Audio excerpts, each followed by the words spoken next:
Right ఇక breaking news చూస్తున్నాం. New year వేళ అంబేద్కర్ కోనసీమ జిల్లా అంతర్వేదిలో గల్లంతైన యువకుడి మృతదేహం వెలికి తీశారు. న్యూ ఇయర్ సెలబ్రేషన్ కోసం అంతర్వేది బీచ్ కి వెళ్లిన ముగ్గురు యువకుల్లో ఓ యువకుడు జీప్ తో సహా గల్లంతయ్యాడు. కాకినాడ నుంచి వచ్చిన ముగ్గురు యువకులు అంతర్వేదిలో రూమ్ తీసుకున్నారు. న్యూ ఇయర్ వేళ రాత్రి పార్టీ సెలబ్రేట్ చేసుకున్నారు. అర్ధరాత్రి 11:30 గంటలకు రూమ్ లో ఒక యువకుడు ఉండగా మిగతా ఇద్దరు తార్ జీప్ లో సముద్రం ఒడ్డుకు వెళ్లారు. ఇక అలా బీచ్ రోడ్ లో జీప్ డ్రైవ్ చేస్తూ ఉండగా గట్టు దగ్గర మలుపును గమనించలేదు. దీంతో జీప్ గోదావరిలోకి దూసుకెళ్లింది. అన్నా చెల్లెలు గట్టు దగ్గర నదిలోకి జీప్ వెళ్తున్న విషయాన్ని గమనించిన వెంటనే జీప్ లో ఉన్న ఓ యువకుడు కిందకి దూకి ప్రాణాలు కాపాడుకున్నాడు. ఇక మరో యువకుడు జీప్ తో సహా గల్లంతయ్యాడు. గాలింపు చేపట్టిన పోలీసులు యువకుడి మృతదేహంతో పాటు జీప్ను బయటకు తీశారు. ఇక ఇదే అంశానికి సంబంధించి మరింత సమాచారాన్ని మా ప్రతినిధి అశోక్ అందిస్తారు. అశోక్, చెప్పండి. థ్యాంక్ యూ మానస. ప్రస్తుతం న్యూ ఇయర్ వేళ అంతర్వేది అన్నా చెల్లెల గట్టు వద్ద పూర్తి స్థాయిలో విషాదం చోటు చేసుకుంది మానస. అయితే అంబేద్కర్ కోనసీమ జిల్లా సెకండేటిపల్లి మండలం అంతర్వేది బీచ్ ప్రాంతంలో నూతన సంవత్సర వేళ చోటు చేసుకున్న హృదయ విదారక ఘటన రాష్ట్ర వ్యాప్తంగా కలకలం రేపుతుంది. న్యూ ఇయర్ సెలబ్రేషన్ కోసం వచ్చిన యువకుల బృందంలో ఒకరు గోదావరిలో గల్లంతే మృత్యంద్రం అందరినీ కలిసివేసింది. కాకినాడకు చెందిన ముగ్గురు యువకులు నూతన సంవత్సరాన్ని ఆనందంగా గడపాలని భావించి అంతర్వేదికి రావడం జరిగింది. అంతర్వేదిలోని యాపిల్ రిసార్ట్ రూమ్ లో తీసుకుని న్యూ ఇయర్ వేడుకలు జరుపుకున్నారు. తర్వాత వీరిలో బొండాడ సతికిరణ్ రిసార్ట్ రూమ్ లో ఉండిపోగా మిగిలిన ఇద్దరు కూడా అర్ధరాత్రి 11:30 సమయంలో జీపులో బయటకు వెళ్లడం జరిగింది. సముద్రం ఒడ్డుని సరదాగా జీప్ డ్రైవ్ చేసుకుంటూ తిరుగుతున్న సమయంలో వారు అంతర్వేది అన్నా చెల్లెళ్ల గట్టు వద్దకు చేరుకోవడం జరిగింది. అక్కడ ప్రమాదకర మలుపు ఉందన్న విషయం తెలియకపోవడంతో జీపు నిదానంగా అదుపు తప్పి గోదావరి నదిలో దూసుకెళ్లింది. ఒక్కసారిగా జరిగిన ఈ ఘటనతో అక్కడ ఉన్న వారందరూ కూడా భయాందోళనకు గురయ్యారు.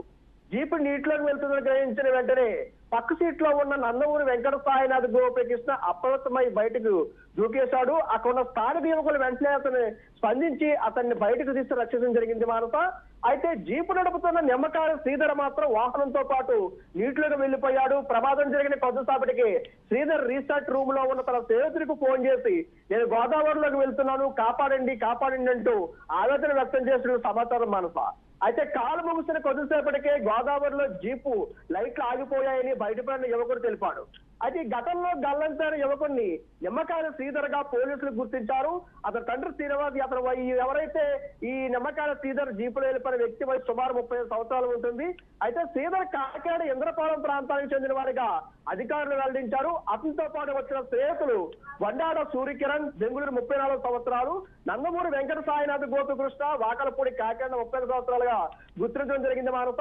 సమాచారం అందుకున్న వెంటనే సెక్రటేపల్లి పోలీసులు, రెస్క్యూ సిబ్బంది ఘటనా స్థలానికి చేరుకోవడం జరిగింది. గత గీతకాలను రంగంలో దింపి గోదావరిలో విస్తృతంగా గాలింపు చర్యలు చేపట్టారు మానస.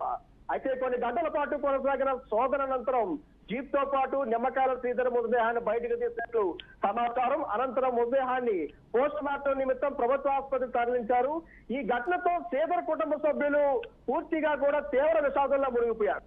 పక్క న్యూ ఇయర్ వేడుకల ఆనందం, మరొక పక్క ఆనందం ఒక్కసారిగా విషాదంగా మారడంతో అంతర్వేది ప్రాంతం మొత్తం కూడా శోకసంతరంగా మారింది.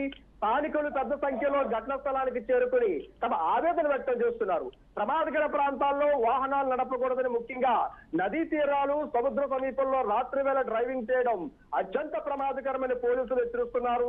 న్యూ ఇయర్ పండుగల వేళ యువత అప్రమత్తంగా ఉండాలని ఎప్పటికప్పుడు పోలీసు వారు ఏదైనా పూర్తి స్థాయిలో కూడా వారికి భద్రతా ఏర్పాట్లు చేసినా, పూర్తిగా ఎప్పటికప్పుడు వారికి సహకారం అందించినా సరే సరదా కోసం ప్రాణాల పరంగా పెట్టవద్దని కూడా అధికారులు సూచిస్తున్నారు.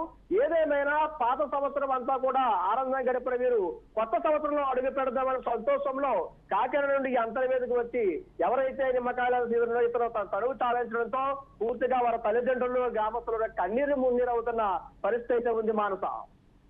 Okay, thank you Ashok.